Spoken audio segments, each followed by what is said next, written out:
जो हमारे पास securities premium पड़ा होता है, सिक्योरिटीज प्रीमियम, उसको आप कहां कहां पे यूटिलाइज कर सकते हैं उसके ऊपर क्वेश्चन है। ठीक है, तो इसको पढ़ने से पहले हम पहले समझते हैं कुछ टेक्निकल टर्म्स, क्योंकि इसके जो यूटिलाइजेशन अभी आप देखोगे 2 मिनट में, उसमें कुछ ऐसे ऐसे वर्ड्स है शायद आपको समझ ना आए। सबसे पहले तो आपको समझना है इनकॉर्पोरेशन एक्सपेंस क्या होते हैं। क्या समझना है? Incorporation expenses. इनकॉर्पोरेशन एक्सपेंसेस क्या होते हैं? एक कंपनी फॉर्म होने से पहले उसको फॉर्म करने के जो भी खर्चे हुए हैं। कौन करता है इनकॉर्पोरेशन एक्सपेंसेस? प्रोमोटर्स करते हैं, क्योंकि प्रोमोटर्स एक कंपनी को खड़ा करते हैं, तो उसको बनाने में, इनकॉर्पोरेट करने में कुछ खर्चे हो जाते हैं, उसको कहते हैं इनकॉर्पोरेशन एक्सपेंसेस। है तो खर्चा। ठीक है, नेक्स्ट होता है अंडरराइटर कमीशन।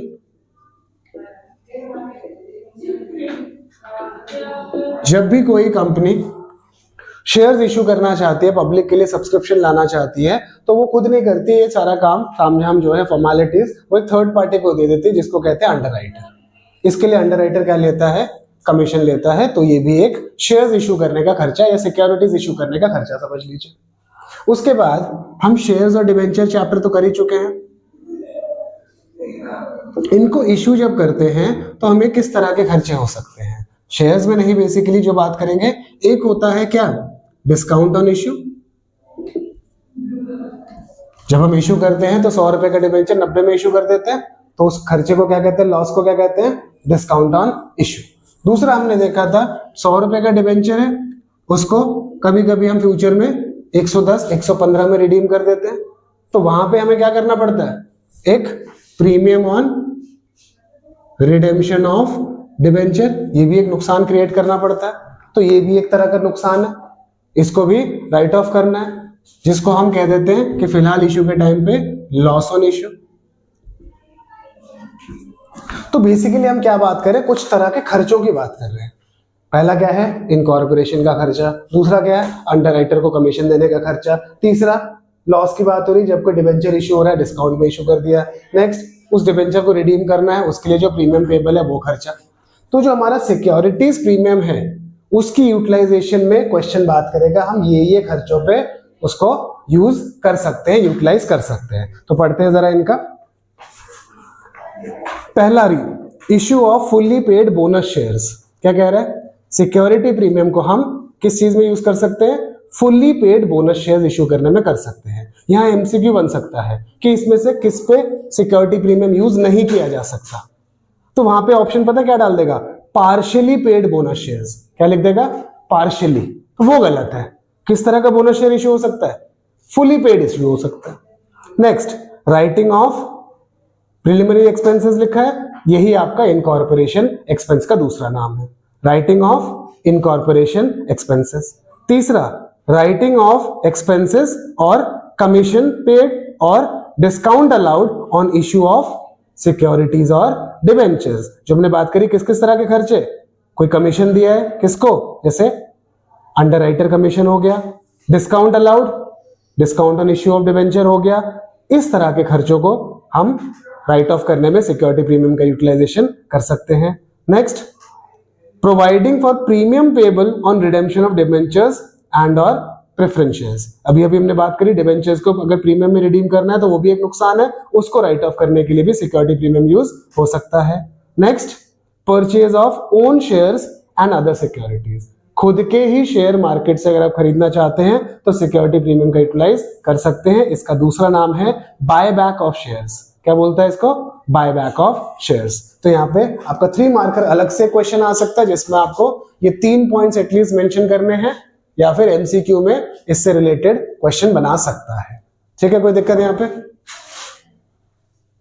वेरियस केसेस बनेंगे, जैसे फॉर एग्जांपल बैलेंस शीट में आपको दे रखा है वर्कमैन कंपनसेशन रिजर्व 10,000। कितना दे रखा है? 10,000।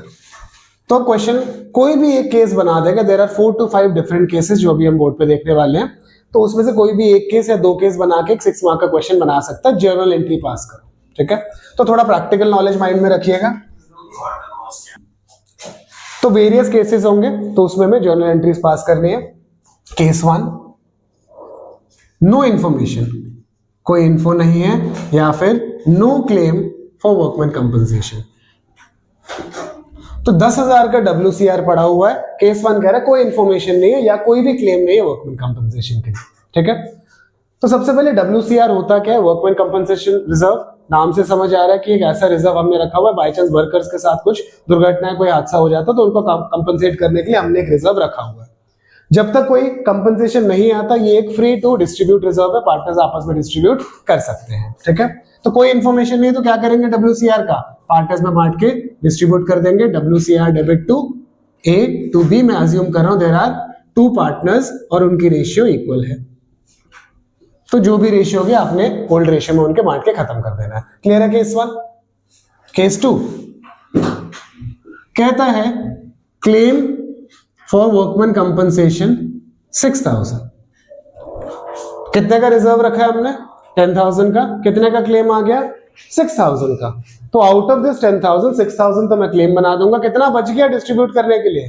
4,000 बच गया पार्टनर्स में डिस्ट्रीब्यूट करने के लिए। तो एंट्री किस तरह से दिखेगी? WCR debit to claim for workman compensation, या provision for claim for workman compensation लिख सकते हैं better, to A to B। कैसे बनी एंट्री? 10,000 का रिजर्व था, आउट ऑफ विच 6,000 का तो क्लेम आ गया। कितना बच गया? 4,000 बच गया। वो पार्टनर्स आपस में 2,000 ईच इक्वल रेशियो अज्यूम करके डिस्ट्रीब्यूट कर लेंगे। ठीक है, क्लियर है? Case number 3, claim for workman compensation is 10,000। तो यहां क्या हुआ? कितने का रिजर्व था? 10 का रिजर्व। कितने का क्लेम आ गया? एग्जैक्टली 10 का ही आ गया। तो सारा का सारा रिजर्व किस में कन्वर्ट हो जाएगा? क्लेम में कन्वर्ट हो जाएगा। डिस्ट्रीब्यूट करने के लिए पार्टनर्स के पास कुछ नहीं बचा है, तो कोई बात नहीं। एंट्री क्या बनेगी? Workman compensation reserve debit to claim for workman compensation, पूरा का पूरा 10,000। Case 4, claim for workman compensation is 12,000। तो इस बार जो क्लेम आया, जो लायबिलिटी आई, वो 10,000 से ऊपर की आ गई। We were prepared for 10,000 but claim 12 का आ गया। तो इस बार पार्टनर्स के अपने पॉकेट से पैसे लगेंगे या बिजनेस को 2,000 का नुकसान हो गया, क्योंकि एक्चुअली में 12 का क्लेम आया है, रेडी थे हम सिर्फ 10 के लिए, तो बाकी 2 पॉकेट से भरने पड़ जाएंगे। और जब एक्चुअली में लॉस होगा तो एक कौन सा अकाउंट पिक्चर में आ जाएगा? रिवैल्यूएशन अकाउंट आ जाएगा। रिवैल्यूएशन में 2,000 का लॉस चले जाएगा। तो क्या एंट्री बनेगी? उसी लॉजिक से WCR debit to claim for workman compensation. कितने का WCR था? 10 का था। कितने का क्लेम आ गया? 12। ये जो बाकी 2,000 है, इसके लिए कौन आ गया पिक्चर में? Revaluation account.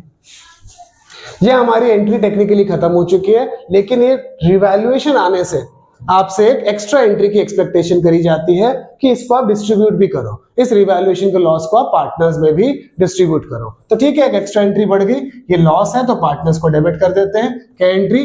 A is capital account debit, B is capital account debit to रिवैल।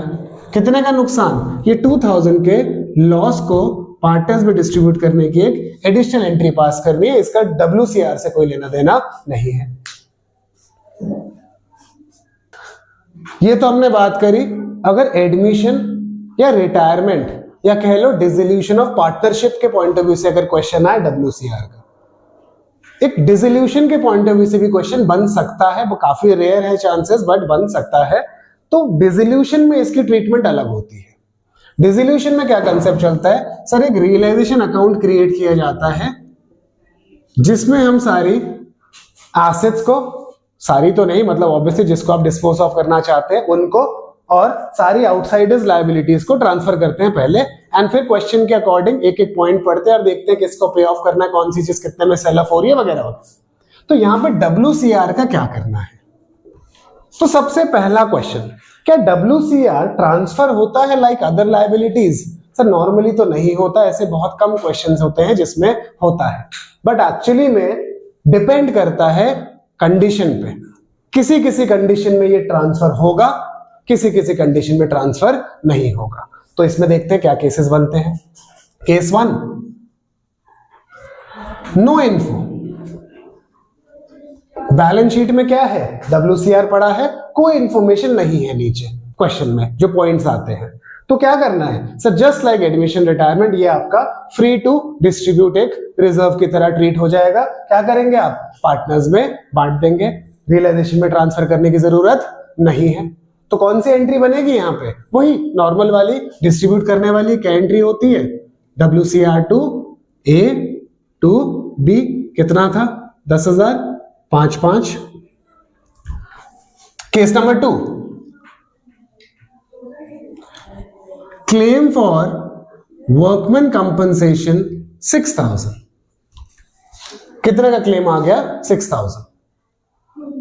अब क्या करें सर, 6,000 पे करने पड़ जाएंगे, डिसोल्यूशन का टाइम है, बाद में पे कर दूंगा बोल नहीं सकते, आप अपने दुकान बंद कर रहे हो तो आपको पे करके जाना है। तो सर इस आउट ऑफ दिस 10,000 6,000 रुपए पे करने पड़ गए। तो आपने क्या करना है, 6 ट्रांसफर करना है। कितने ट्रांसफर करने हैं, 6 ट्रांसफर करना है लायबिलिटी की तरफ। एंड 6 ट्रांसफर किया तो आप क्या करेंगे, बैंक के हेडिंग में 6,000 की पेमेंट कर देंगे, क्लेम बोल दीजिए इसको। तो क्लेम आया कितने का, 6,000 का, रिजर्व 10 का था, ट्रांसफर करेंगे 6, पे करेंगे 6। इसको एंट्री में देखते कैसे नजर आएगा। तो क्या करना है, सबसे पहले तो ट्रांसफर होगा नहीं होगा रियलाइजेशन में, होगा सर। कितना, WCR डेबिट टू रियलाइजेशन, कितना ट्रांसफर किया, 6,000, कहां चला गया, रियलाइजेशन।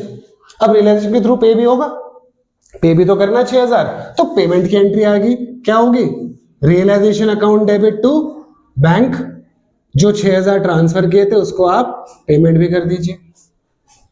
4,000 बचे हुए हैं, क्या करना है उसका, पार्टनर्स में बांट दो। तो वही है, तो घिसी पिटी एंट्री हमें आती है, WCR debit to A to B। कितने बचे थे, 4,000, 2K ईच, 2,000 ईच बढ़ गया। Case number 3, claim for workman compensation 10,000। कितने का क्लेम आ गया सर, 10,000। तो 10,000 रुपीज मुझे पे करने पड़ेंगे। तो कितना ट्रांसफर करूं जो पे करना है, तो मुझे 10,000 ट्रांसफर करना पड़ेगा। ट्रांसफर हो गया रियलाइजेशन में 10, तो 10,000 ही क्या होगा, पेमेंट होगी बैंक के हेडिंग से। बांटने के लिए कुछ बचा, कुछ नहीं बचा। तो ट्रांसफर हुआ 10, पेमेंट हुई 10 की, क्योंकि क्लेम 10 का था। तो एंट्री क्या बनी, अगर एंट्री के पॉइंट ऑफ व्यू से बात करें तो ट्रांसफर की entry, workman compensation reserve to realisation. कितना ट्रांसफर किया, 10,000, 10 ट्रांसफर किया है और 10 की ही पेमेंट करनी है। Realisation account debit to bank, कितना, 10,000। Next case 4, claim for workman compensation 12,000। अब कितने का क्लेम था, सॉरी कितने का रिजर्व रखा था, 10,000 का, क्लेम आ गया 12 का। कितना पेमेंट करना पड़ गया, 12,000। तो ट्रांसफर करना पड़ेगा कितना, क्या 12 ट्रांसफर हो जाएगा, पॉसिबल ही नहीं है सर।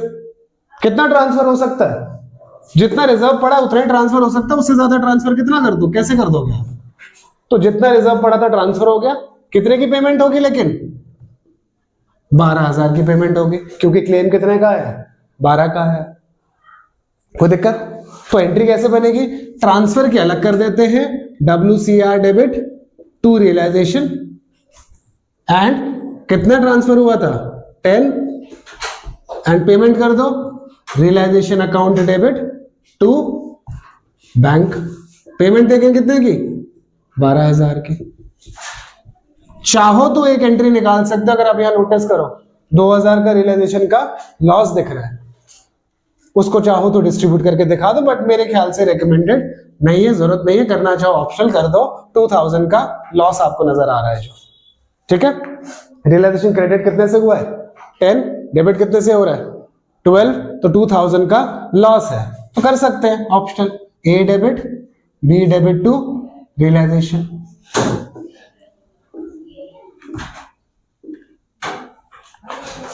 ठीक है। नेक्स्ट टॉपिक डिबेंचर इंटरेस्ट, थोड़ा इग्नोर टॉपिक है ये, क्वेश्चन पेपर्स प्रैक्टिस में मिलता नहीं है, बहुत कम होता है क्योंकि इतना ज्यादा इंपॉर्टेंट तो नहीं है, बट स्टिल हमें नॉलेज होनी चाहिए, क्या पता चॉइस वॉइस में आ जाए, दूसरा क्वेश्चन अगर हमें हार्ड लगे तो ये क्वेश्चन अटेम्प्ट हो जाए। फुल मार्क्स ही होते हैं, बड़ा इजी सा कंसेप्ट है, देख लेते हैं। सबसे पहले आपने नोटिस किया होगा कोई कंपनी या कोई भी डिबेंचर इशू होता है उसके आगे 10%, 9% डिबेंचर ऐसे लिखा होता है, तो यही 10%, 9% होता है उसका रेट ऑफ इंटरेस्ट। ठीक है। दूसरी चीज हमें हमेशा ध्यान रखनी है, जो भी इंटरेस्ट लगेगा वो हमेशा फेस वैल्यू पे लगता है डिबेंचर्स के, ना कि वो कितने में इश्यू हुआ था या कितने में रिडीम होना, उससे हमें फर्क नहीं पड़ता। सपोज क्वेश्चन कह रहा है एक कंपनी ने 1000 डिबेंचर्स ऑफ ₹10 ईच और डिबेंचर के आगे कह रहा है 10% डिबेंचर, तो कितने डिबेंचर्स है 1000, 10% डिबेंचर्स ऑफ 100 ईच, तो कितनी हुई face value 1000 multiplied by 100, 1 lakh रुपए। तो जो भी इंटरेस्ट है किस पे बनेगा 1 लाख पे, फर्क नहीं पड़ता डिबेंचर 100 रुपए का कितने में इश्यू हुआ था, कितने में रिडीम होना है, चाहे 100 का डिबेंचर 110 प्रीमियम में इश्यू हुआ हो, कोई फर्क नहीं पड़ता, इनटू हमेशा नॉमिनल वैल्यू या फेस वैल्यू से ही होगा। ठीक है। तो अगर इस सिचुएशन की बात करो तो कितना परसेंट डिबेंचर बोला है क्वेश्चन ने 10%, तो आपका इंटरेस्ट कितना होगा 10% ऑफ फेस वैल्यू यानी 1 लाख, कितना आ गया 10,000 रुपए, यानी इन डिबेंचर्स पे साल का 1 साल का 10,000 का इंटरेस्ट बनता है। कोई दिक्कत?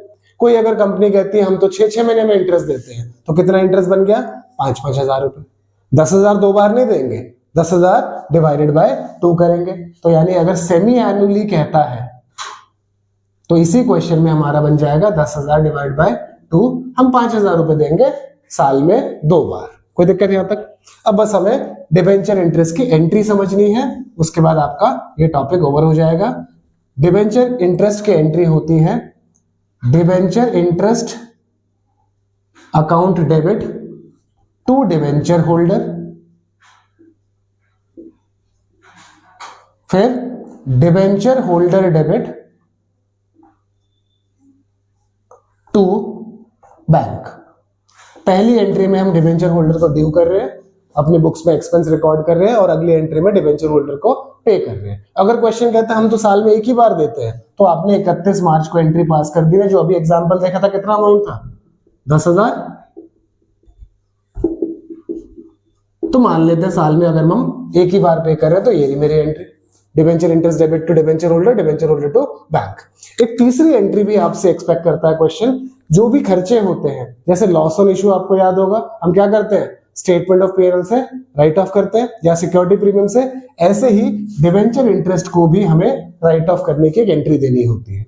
ध्यान रखना है डिबेंचर इंटरेस्ट सिक्योरिटी प्रीमियम से राइट ऑफ नहीं हो सकता, ये सिर्फ किससे राइट ऑफ होगा स्टेटमेंट ऑफ पीएनएल। अगर क्वेश्चन में सिक्योरिटी प्रीमियम का बैलेंस भी दे रखा है तब भी आप उसको इग्नोर करेंगे, सिक्योरिटी प्रीमियम से loss on issue, discount on issue, ये चीजें राइट ऑफ होती हैं, डिबेंचर इंटरेस्ट राइट ऑफ नहीं होता। तो मेरी आखिरी एंट्री क्या कहलाएगी statement of PNL account debit to debenture interest. कितना इंटरेस्ट है 10,000।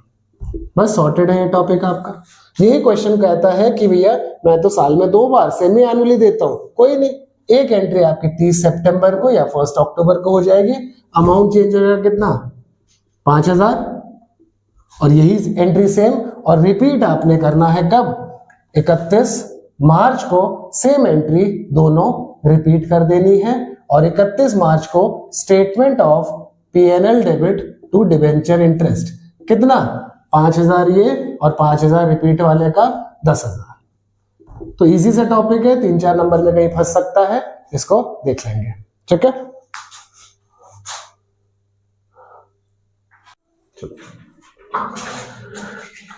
एक छोटा सा टॉपिक है बच्चों, 3 नंबर का एक अलग से क्वेश्चन भी आ सकता है या एमसीक्यू पे भी कवरेज हो सकती है उसके। ठीक है, टॉपिक का नाम है debenture issued as collateral security.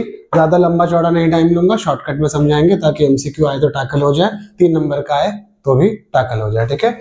सबसे पहले हम इसमें समझेंगे कोलैटरल सिक्योरिटी का मतलब क्या होता है।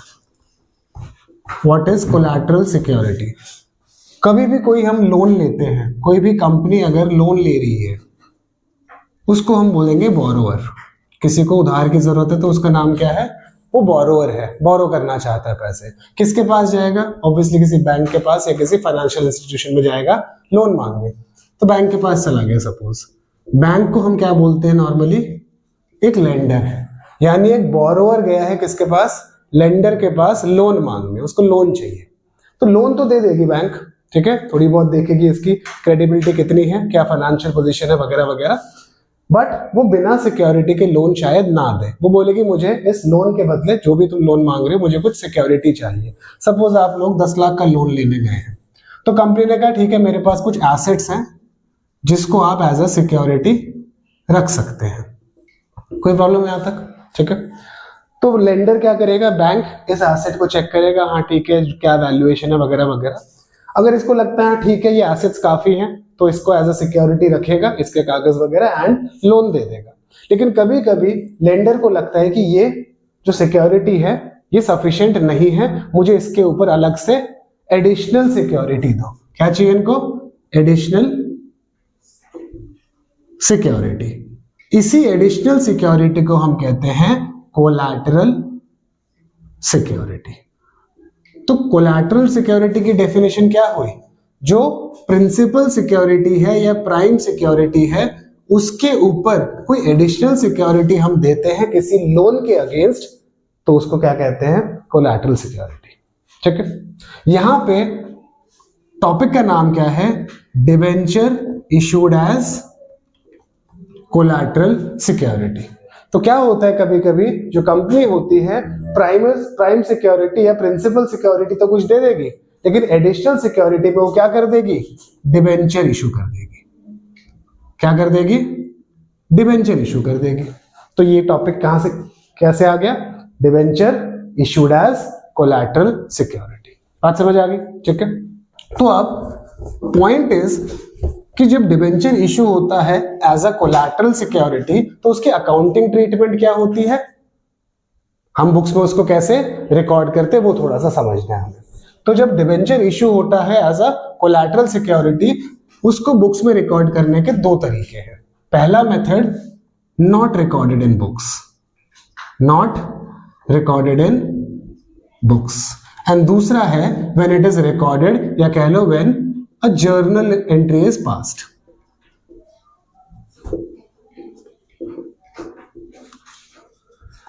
तो केस 1 की बात करते हैं। नॉट रिकॉर्डेड इन बुक्स क्या कहना चाह रहा है? हम इसको बुक्स में रिकॉर्ड करते ही नहीं।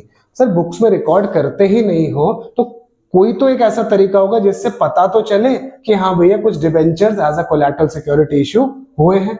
तो कुछ नहीं, मान लेते हैं, एक एग्जांपल लेते हैं, एक कंपनी ने एसबीआई से 10 लाख रुपए का लोन उठाया है और इसके बदले में इसने 80,000 10% डिबेंचर्स ऑफ 100 ईच इशू किए हैं एज कोलैटरल सिक्योरिटी। ठीक है। तो इसको हम मेथड नंबर 1 में कैसे प्रेजेंट करेंगे? आपकी जो बैलेंस शीट होती है कैसी नजर आती है? आप इक्विटी एंड लायबिलिटी में क्या दिखाते हो? Long term borrowing. Long term borrowing कितने का लोन लिया आपने? 10 लाख का। कुछ इस तरह से बैलेंस शीट में नजर आएगा। फिर आप इसकी नोट्स टू अकाउंट बनाते हैं कि लॉन्ग टर्म बोरोइंग में क्या क्या है। जैसे आपने कल शेयर्स कैपिटल का नोट्स टू अकाउंट देखा था, तो नोट्स टू अकाउंट में किस तरह से शो करेगा? यहां लिखेगा लॉन्ग टर्म बोरोइंग। क्या है लॉन्ग टर्म बोरोइंग के अंदर? इसका लोन फ्रॉम एसबीआई। कितने का लोन लिया इसने एसबीआई से? 10 लाख रुपए का। यहां ब्रैकेट में मेंशन कर देगा इशूड कितने debentures? 80,000 10% debentures of 100 each as collateral security. ये फॉर्मेट बनेगा। ठीक है। तो क्या समझा हमने? क्या समझा? कि जब हम डिबेंचर्स इशू करते हैं एज अ कोलैटरल सिक्योरिटी, पहले मेथड में हम उसको बुक्स में रिकॉर्ड करते ही नहीं है। बुक्स में रिकॉर्ड नहीं करते तो क्या करते हो उसको, आप उसको अपने नोट्स टू अकाउंट में एज अ डिस्क्लोजर डाल देते हो। कहां पे, जहां भी ये लोन नजर आएगा। लोन कहां नजर आता है सर, बैलेंस शीट में लॉन्ग टर्म बोरिंग के अंदर नजर आता है। तो मैंने बैलेंस शीट का एक्सट्रैक्ट बनाया, ऊपर इक्विटी लायबिलिटी लिखा और उसके नीचे लॉन्ग टर्म बोरोइंग 10 लाख का। नोट्स टू अकाउंट में आए, लॉन्ग टर्म बोरोइंग में क्या है, लोन फ्रॉम एसबीआई है, कितने का, 10 लाख का। ब्रैकेट में मेंशन कर दिया कि भैया इस लोन के अगेंस्ट हमने issued 80,000 10% debentures of 100 each as collateral security. Done हो गया पहला मेथड। फिर से दूसरे मेथड में क्या करना है, दूसरे मेथड में वो कहता है हमें इसको बुक्स में रिकॉर्ड करना है, मतलब एक जर्नल एंट्री पास करनी है। तो वो क्या है journal entry, entry is debenture suspense account debit to debenture. कितना अमाउंट सर, कितने डिबेंचर इश्यू हुए हैं, 80,000। एक डिबेंचर कितने का, 100 रुपए का, तो कितना आ गया, 80 लाख। अब ये मत कहना सर 10 लाख का लोन है 80 लाख का डिबेंचर कैसे, मैंने ऐसे रैंडमली अपने मन में एग्जांपल बना के क्वेश्चन फ्रेम किया है, उस डेप्थ में नहीं जाते। ठीक है, नाउ नेक्स्ट क्वेश्चन इज इसको प्रेजेंट कैसे किया जाए। प्रेजेंट कैसे करना है, ये बैलेंस शीट के एक्सट्रैक्ट में नो चेंज सेम रहेगा, मतलब क्या करना है, वही इक्विटी एंड लायबिलिटी, उसके अंदर क्या आ जाएगा, लॉन्ग टर्म बोरोइंग कितना 10 लाख।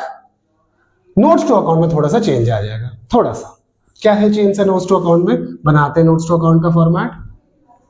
किस चीज के बारे में बात हो रही है, long term borrowing. Long term borrowing में क्या दिखाना है, लोन फ्रॉम एसबीआई कितने का, 10 लाख का। फिर ये जो ब्रैकेट में चीज लिखी थी आपने यहाँ पे, क्या लिखा था, issued 80,000 10% debentures of 100 each as collateral security, वही लिखना है यहाँ पे। क्या है, 80,000 debentures of 100 each as collateral security, कितने के, 80 लाख के। इसमें से लेस करेंगे डिबेंचर सस्पेंस, कितना, वही 80 लाख, बाहर घूम फिर के कितना आ जाएगा, 10 लाख ही आ जाएगा। तो दोनों मेथड्स में कुछ ज्यादा फर्क है नहीं, यहां पे वही चीज हमने एज अ स्टेटमेंट फॉर्म लिखी, वहां पे वही चीज को हमने प्लस माइनस करके शो किया, आना घूम फिर के 10 लाख ही है।